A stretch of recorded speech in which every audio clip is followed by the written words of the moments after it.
strikes me as, between Indigenous people and the U.S. government, the latest in a long list of broken promises. Absolutely. Broken promises made to Native Americans that are making them sick, literally. And the mental and physical toll of racism. I didn't know what was happening until I ended up in the hospital. Also biases and your brain. Our brain is this wonderful organ, but it's incredibly lazy. What you can do to rewire your brain.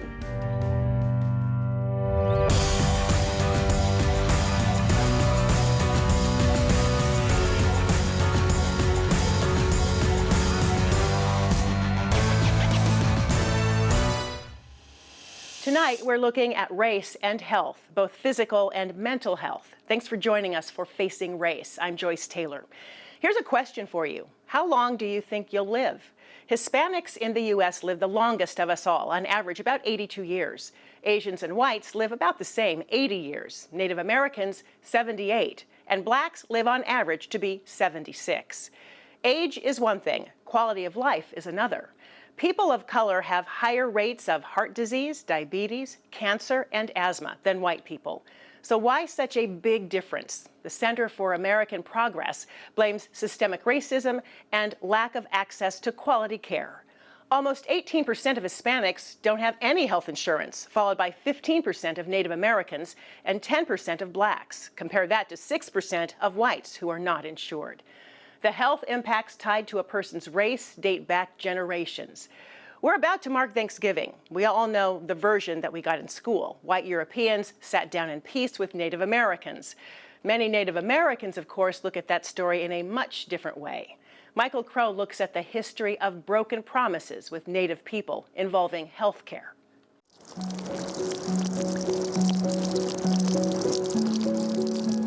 And how long have you been staying here? For about 5 months or so. Chris Sekarak is no stranger to bad weather. He was living unsheltered in Oregon for a while and struggling with his drinking and his health.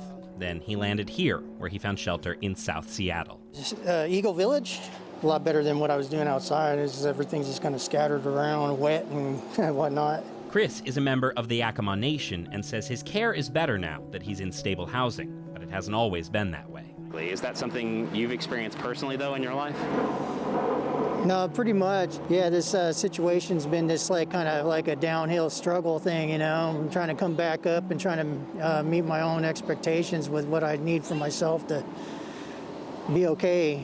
Chris is not the only Native person with health challenges. Native and Indigenous peoples across the state and U.S. face dire health outcomes. Data from the state, compiled by the Washington Medical Commission, shows compared to other races, American Indian Alaska Natives have the lowest life expectancy, highest infant mortality, highest rate of colorectal cancer, asthma, and even suicide. The list goes on. I can tell you that we're disproportionately represented in every healthcare outcome out there. That includes COVID, quite frankly. We've had more deaths from COVID than any other ethnicity. It's personal for Esther Lucero, CEO of the Seattle Indian Health Board, which runs this clinic. A member of the Navajo Nation, she sees every day how Native people suffer. As for the cause, some point to generational and institutional trauma, the impacts of systemic racism. And Lucero adds, like so many things, follow the money. Tribes were promised health care in treaties signed with the government, but historically, Congress has not fully funded the Indian Health Service, where many tribal members get their care. Consider this. A 2018 congressional study found per year, Medicare spends about $13,000 per person, about $10,000 for veterans in the VA, $8,000 in Medicaid, but per person treated in the Indian Health Service, just $4,000. That gives you some perspective on how that promise was kept. It strikes me as, between Indigenous people and the U.S. government, the latest in a long list of broken promises. Absolutely. Tribes that can afford it, like the Puyallup, have taken control of their care, but that is not realistic for many tribes. Quite frankly, racism, and a desire to conquer is how we got to this place. We started there and we're still there. Which is why Lucero wants Congress to do right by Native Americans and own up to their promise of health care. Fully fund the Indian health system and think about us much like we think about the VA system, meaning that we should get advanced appropriations, so we should get payment up front. And that will keep us from struggling through things like government shutdowns. right? That will keep us from having to advocate every single year, to have additional resources. In the meantime, systemic issues add up. An Indigenous person is 10 times as likely to experience homelessness in King County, and that comes with its own health impacts. Do the health problems kind of start to add up? Yeah, it kind of makes me drink a little. I was just drinking heavier and stuff, but since I've been in here, I haven't been doing any of it. I quit, and that's been helping my physical health too. There are certainly struggles, but also opportunities to do better. And Sekarak understands the desire for independence on issues like healthcare. Do you think the tribes around here and in the U.S., do you think they ended up getting a kind of a raw deal? Yeah, I feel so, yeah. All of a sudden there's dominion over us, and we're not supposed to be ruled, We're supposed to be self-governed, and have our own sovereignty to go and do as we please, I guess, and all of a sudden we're factored into this type of society and the way it is, and it makes it hard for us. Last week, we told you about the impact the pandemic is having on immigrant communities, especially Hispanics. While they only make up 13% of our state's population, at one point, Hispanics accounted for 44% of coronavirus cases. There's a much, much higher risk of being positive if you're Latino. There is something extremely important that we need to recognize. Our community is made out of the essential workers that throughout the entire pandemic have been in the front line working. It's not just getting the virus. Hispanics are 4 times more likely to die from COVID than whites. Why? Well, there could be many reasons. Being exposed to the virus for a longer period of time, living in group housing, close working environments, or not going to the doctor. Hearing about countless Black and brown bodies being murdered, that has a visceral impact on our bodies and our psyche. Coming up, we know about PTSD. Tonight, we'll talk about RBTS. We're all dealing with a lot of stress these days. Worries about COVID, about our jobs, our kids, our parents, the election, and for many, the country's new reckoning with race and racism. Britt Moore spoke to one woman who realized being Black in America had a direct impact on her mind and her body. I began to get quiet first, and so I began to get silenced, and I stopped talking. I began to withdraw, and that's not me at all. Over the last few months, Darnisha Weary of Edmonds started noticing a shift in her personality. Even as she seemed busy and driven, protesting for racial justice, opening up a new business, a coffee shop, she realized she was living a muted version of herself. She was suffering from racism. I was experiencing some serious racism, overt racism in the workplace. I received some pretty nasty emails with monkeys in them. I was called some pretty nasty names. Weary worked at a white nonprofit where racist emails intensified. It was too much to bear. I ended up having a cardiac episode and had to be rushed to the hospital. They thought I was having a heart attack. I went through all these tests, right? And then it came down to it was stress related. It was stress caused. It was caused by stress.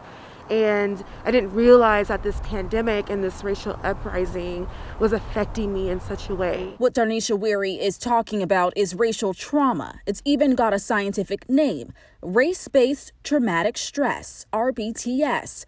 According to Mental Health America, it's a mental and emotional injury caused by encounters with racial bias, ethnic discrimination, racism, and hate crimes. It's unique in the fact that with racial trauma, it's constantly happening, it's ongoing, whereas with PTSD, typically it's a singular event. Ashley McGirt is a mental health therapist who specializes in racial trauma, a concept scientists have studied for more than 20 years, but is now gaining more attention. We know that it exists by the way that Black and brown bodies respond. Currently, Black and brown bodies are experiencing chronic stress-related illnesses at disproportionate rates. We are dying at disproportionate rates, and we can attribute that a lot to racism. because, we have more strokes, high blood pressure, chronic heart failure, a lot of these things that are attributed to stress. Experts say RBTS can be traced down through generations. Darnisha Weary has seen that herself. I think as Black women, I grew up watching my mom and my grandmother and all the women in my family work so hard and never say no.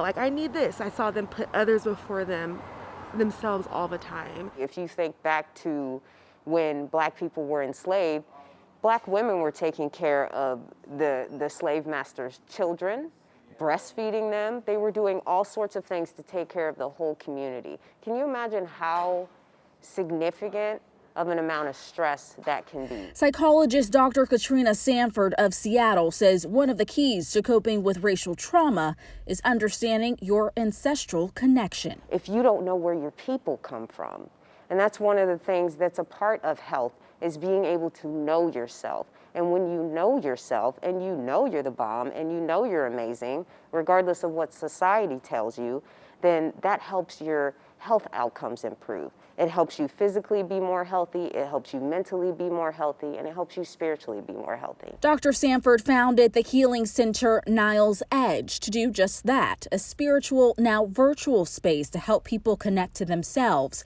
using therapies such as breathing exercises, sound and talk therapy, and meditation. Niles Edge is trying to ensure that our people can now understand who they are, how their ancestors healed, and figure out ways to heal themselves so that we can continue to live in this society that oppresses us, but so that not just live in it, thrive and find joy in who we are, even though things are really difficult. Remember how Darnisha opened up a new business?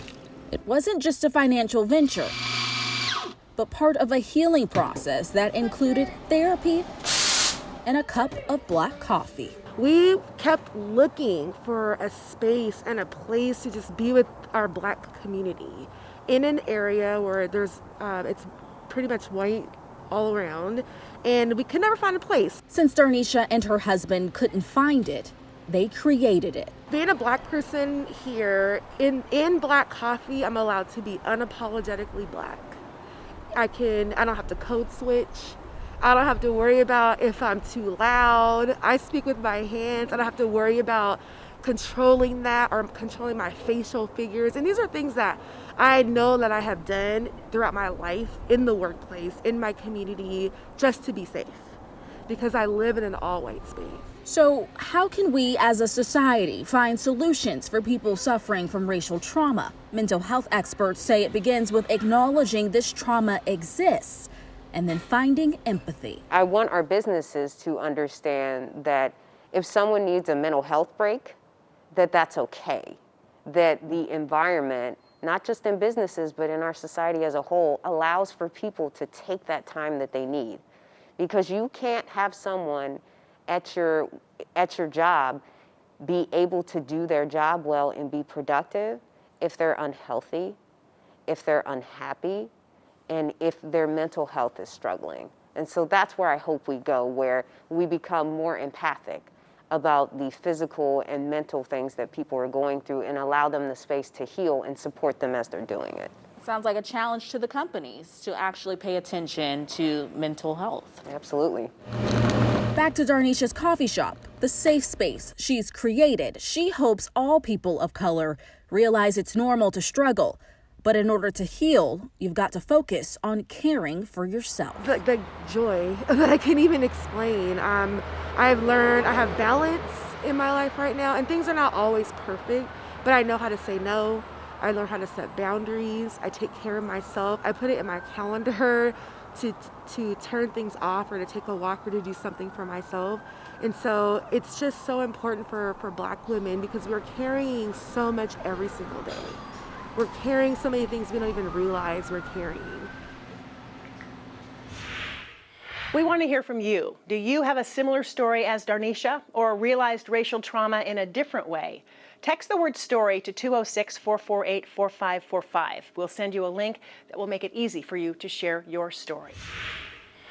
Racism doesn't just hurt the people who are victims of it. Jessica Jenner Castro spoke to a psychiatrist who explained the impact that absorbing racist information can have on your brain, no matter the color of your skin.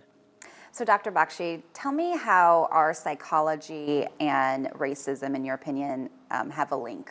If we think about when we're born, racism is not something that we're born with. It's something that's taught to us. And so then we establish different neural pathways based on what we're taught and then what we're taught to believe, and then behaviors that sort of reinforce those teachings.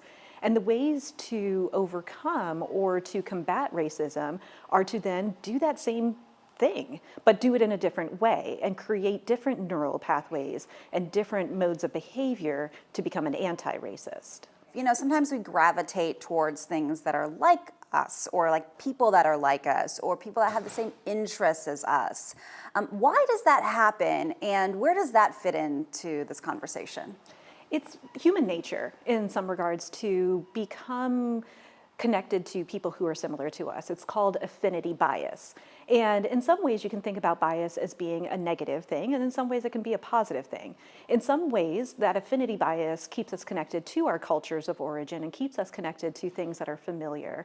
But then it can also limit us in terms of being open to other cultures as well. And so we really do have to think about how is it that we can utilize affinity bias, not only to solidify what our culture is, but then also ways that we can challenge our own affinity bias so that we can be more open to people who are not similar to us. So where is the balance? I think we have to actively look for those ways that we can connect with people who are different than ourselves.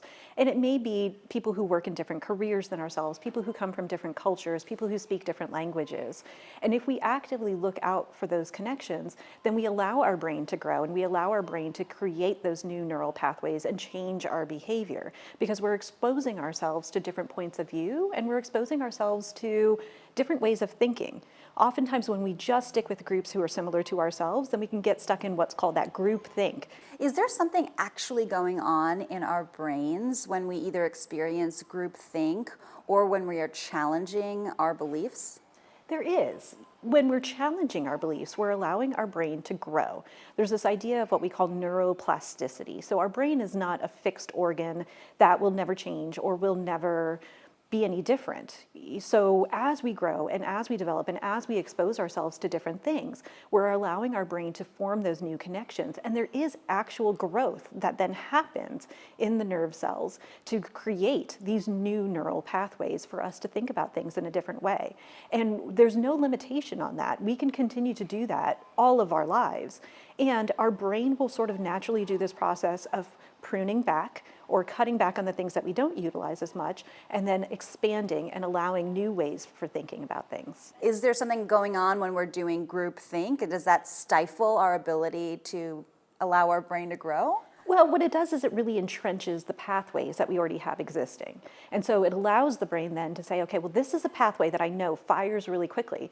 So I'm going to make that one more efficient and it's going to go more quickly. So we'll just then sort of default to that groupthink and not even have to really process the information. But if we expand the way that we think about things, then our brain actually has to slow down a little bit, which isn't a bad thing, because then it allows us to say, okay, well, which pathway do I really want to choose here? Do I want to go to my groupthink pathway, or can I choose one of these alternatives that I'm starting to expand myself to? And our brain actually really follows our leads and what we expose ourselves to. So if we choose to expose ourselves to racist information, then that will get reinforced in our brains. But if we choose to expose ourselves in the opposite direction to things that are anti-racist and that include other people and increase our diversity of thought, then that's really going to move us in that direction. Our brain is this wonderful organ, but it's incredibly lazy in that it wants to do things efficiently. So it's not going to make the change unless it knows that that's the change that needs to be solidified. It does seem like diversity training at least is exposure.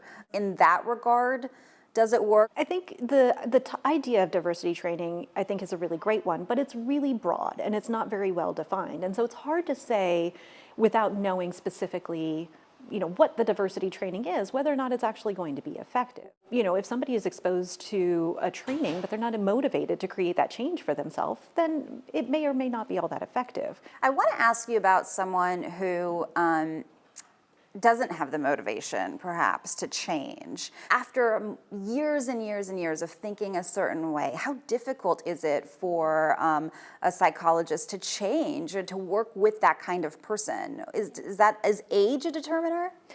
I think, honestly, we can change at any age. And I've seen that in my practice time and time again, that I'll have patients coming to me who have been engaging in a certain pattern of behaviors for decades. And it really is when they come to that point saying, this isn't working for me anymore. And so in order to then start to create those new and different neural pathways, there has to be that engagement. And that's where professional help can be really useful. If we only expose ourselves to something one time, it's not going to change. It's going to say, okay, well, that was a great experience. That was an interesting thing, but not something that is going to make me change or create a new pathway to think about things in a different way or to engage in different behaviors. So we have to continually expose our brains to those different things, that diversity, in order to then create the change. Right after a quick break, our experts will answer your frequently awkward questions. Now it's time for Frequently Awkward Questions, the part of our show where our experts answer your questions that you may be too afraid to ask. Tonight's question from a viewer: what are the best ways to identify biases that we all have?